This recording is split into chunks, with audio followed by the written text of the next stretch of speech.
Hi, it's Lori from Coast to Coast Craft Girls coming to you from the West Coast. Today I wanted to share a project that I'm working on. As you know, I'm hosting a baby shower, and as part of the baby shower, I'm making glasses with names on them. So every person will have their own glass, and that's sort of their party favor to take with them with a little bag of candy in.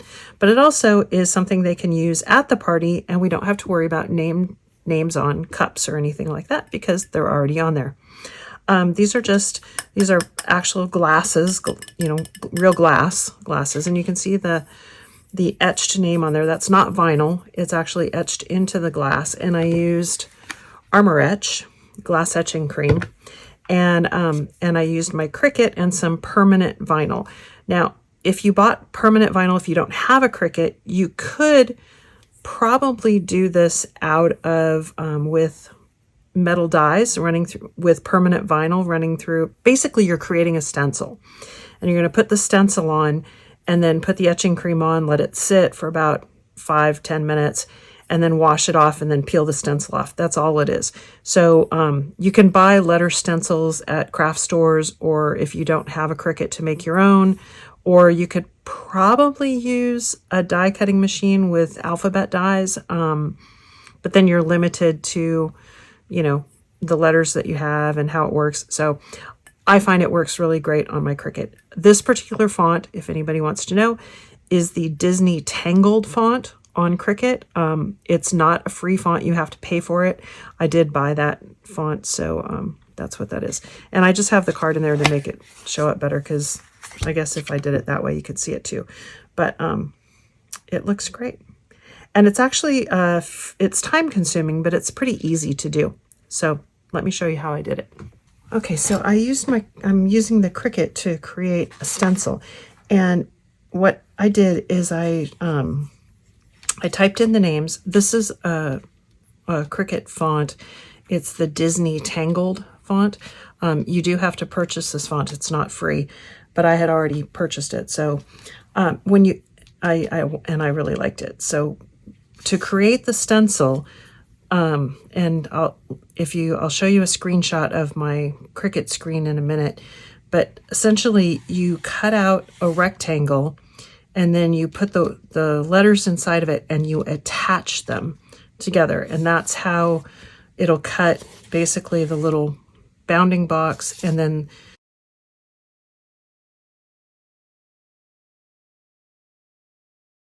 the name in between. And when you create a stencil, you sort of reverse weed it in that you take out the letters that you actually want to show up etched and leave the background. And the reason I cut that little square around it is because then when you're smearing your etching cream on, you've got that much space to work with. So you want to make a big enough box that you can smear the cream on without getting outside that box. But the bigger the box is, the harder it is to go on your glass or your glass object, especially if there's any rounding to it. Now see, this one, the sides are not too overly rounded. If you had like a fishbowl type thing, then these would be really hard to get on there because you need to get them on really tight without any gaps, and I'll show you in a minute. So I've got obviously a bunch to do, but I'm just going to start with this one so that I can show you how this works. So I'm going to take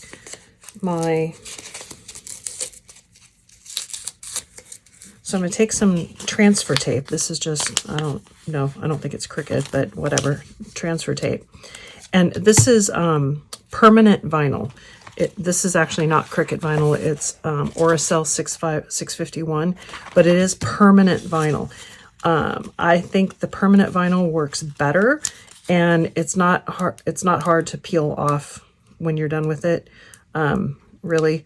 But because you're working on it right away, so that vinyl doesn't really have time to set up and stick permanently, but it seems to work better. So take your transfer tape and just put over the top of whichever name you're going to work on. You're going to do one at a time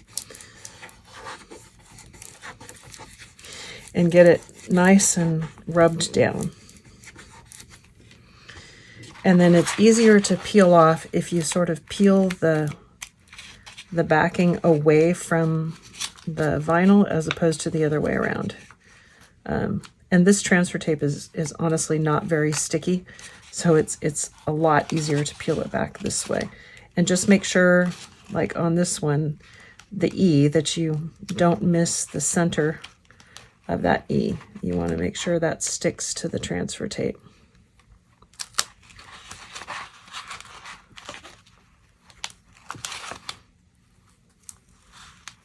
Okay, so there's my first name.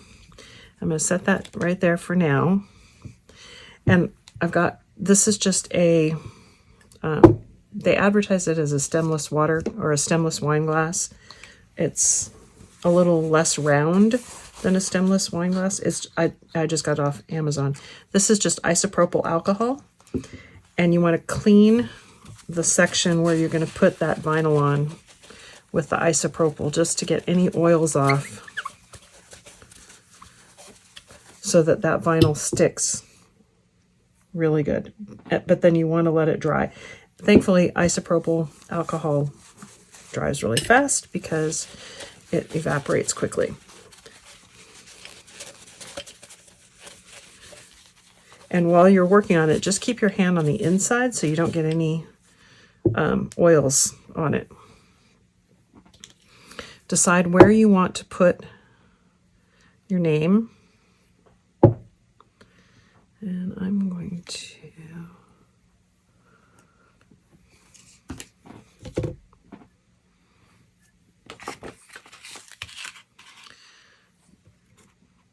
it'd be better if I had a little towel or something to hold it. But decide where you want to put your name. And if you fold it up kind of like this, Jennifer Maker says like a taco, so that you put the center down first. And I'm going to, sorry, my head's probably going to be in the way, but I want to get it straight. And then go from the center out.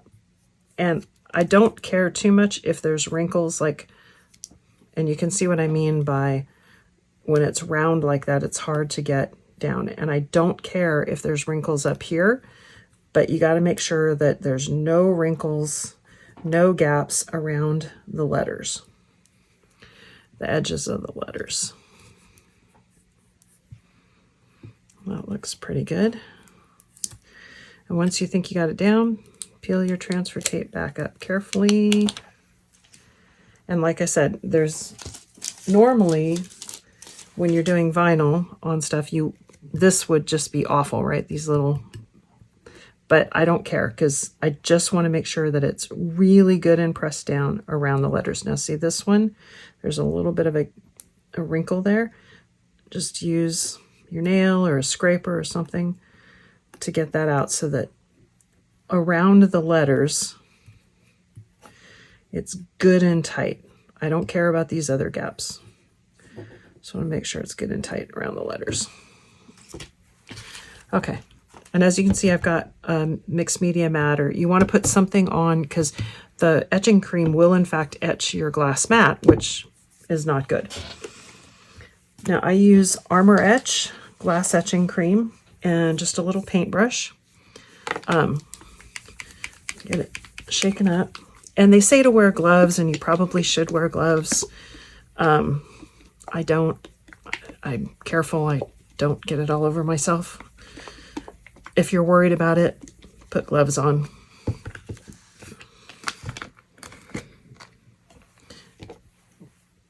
And I'll leave that on the mat just in case it spills.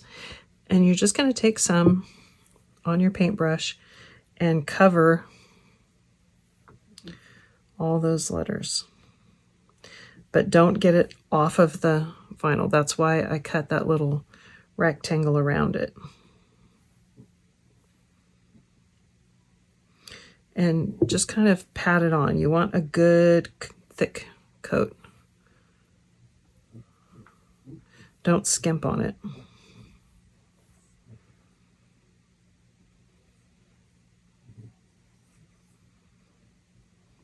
The flatter the sides, the easier this is to do. When it's really rounded, it's hard to get the stencil on there without any gaps. Now see, that's a good coat, and you just want to agitate it in to make sure it's in all the way up to the edges of all of those stencils, all the stencil edges. Okay. That looks pretty good.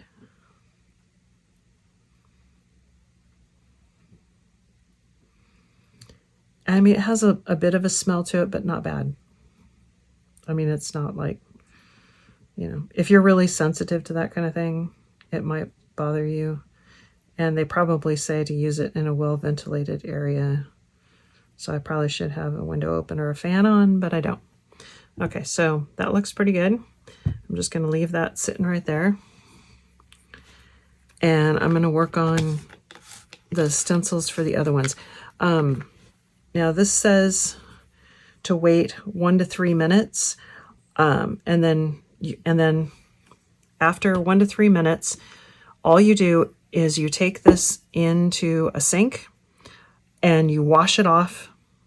And then I usually peel the vinyl while it's in the sink under the water. I just, I get it pretty well washed off first, peel the vinyl, and then you can really wash it and see what it looks like. But I have not, I've left this on up to 15 minutes. It doesn't do any harm. I don't know.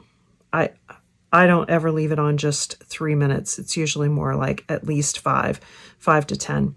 So while this is sitting, I'm going to go ahead and finish weeding out the rest of my names so I can do the rest of them. And I'll be back with you once that's done. Okay, mine sat on there about 10 minutes because that's about how long it took me to finish weeding out all the rest of the names.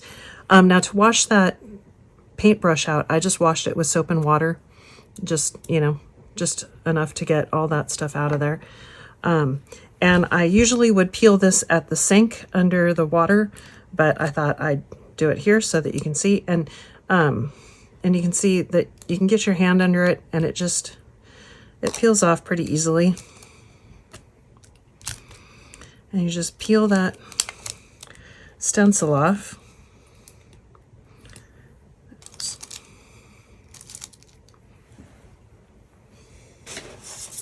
And if you have a little weeding tool, it actually helps especially on these little pieces on the inside. And let me throw that away. Don't need any more. And let me dry that off and you'll be able to see the etching. It looks really good. It's very subtle, but it's nice because these are dishwasher safe. So I don't know if you can see that very well, but let me get the card. So some black card in there. And you can see how well that etched. And the way you get those crisp lines is by making sure that stencil is good and tight around the edges. But doesn't that look great? Really fun to do. Now for me, 1 down, 19 to go. So I guess I better get to work. Thanks for watching.